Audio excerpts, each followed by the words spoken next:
Hey, good old Grief here, and today I'm going to be reviewing Dinner Party's new album, self-titled Dinner Party.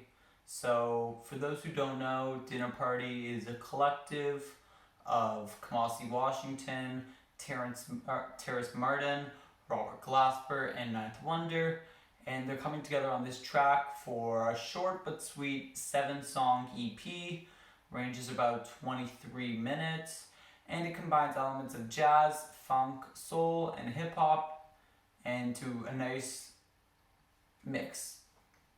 So each artist comes together on it, but there isn't one artist that tries to take over, and instead they all focus on making the album as cohesive as possible to the listener, leading to a great overall product. So the first song is Sleepless Nights, and it features the likes of Folix on vocals. And his vocals don't do much for me on the song, and it's fine as an opener, but it's not a song I see myself coming back to, and I didn't find it that memorable. Moving on to Love You Bad, I found it a lot better. However, the beat was a little bit jarring, so since it's a little bit off the remaining beats of the song, it ruins the flow, because the piano and hi-hats are in the back, and the bass isn't doing a lot to enhance the song, so it seems a little bit herky-jerky in my opinion. It's definitely the most lo-fi feeling song on the album, as there are definitely repetitive segments, and the guitar is very reminiscent of those found in lo-fi songs, for example made by Kudasai beats. Washington's sax doesn't appear until the end of it. For those who don't know, Kamasi Washington is the sax player on the album. I listened to the Epic, it was a really good and cohesive album as well. But it doesn't come in this song until a little bit later, and I find that it misses the opportunity to make a real impression in the track. From My Heart and My Soul is the third song on the album, and the beat is more present as the bass takes a back seat, but makes the song a lot more groovy. The song feels a lot more dynamic rather than the other two, with more free-flowing instrumentals, and the keys add a little bit of complexity. Possibly they were improvised on top of the track, but I don't know, but it brings that feeling of improvisation that's essential to a good jazz album. Fourth song is First Responders. The xylophone and sax are trading off at the beginning, which is really nice. The humming also adds to the cool and warm feelings that the song brings. It feels very well layered as all the pieces feel cohesive. Kamasi's sax stands in place of the vocals, so there's no Folix on this song. And in my opinion, it's just voicing to thank the first responders dealing with the whole coronavirus crisis and having to risk their lives every day to help those around them.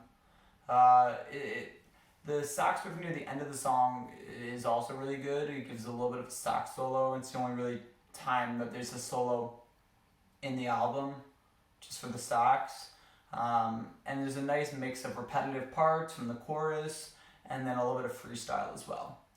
Fifth song is The Mighty Tree, and it starts off with this heavy beat that really gets you into the song, and it starts off small, but eventually, like the name of the song, Mighty Tree, it branches out throughout the song.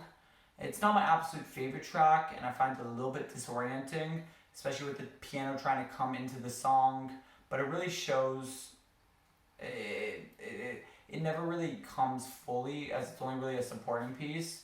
Nevertheless, the song does a really good job about blooming out and expanding.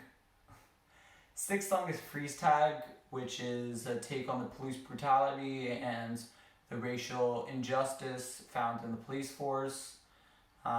It's the main single off of it. Again, Felix comes back for this song, and I find that it's really nice that there's an optimistic take on it. You know, it's made very uplifting, and it's made to be a bright song, even though the content matter isn't so bright.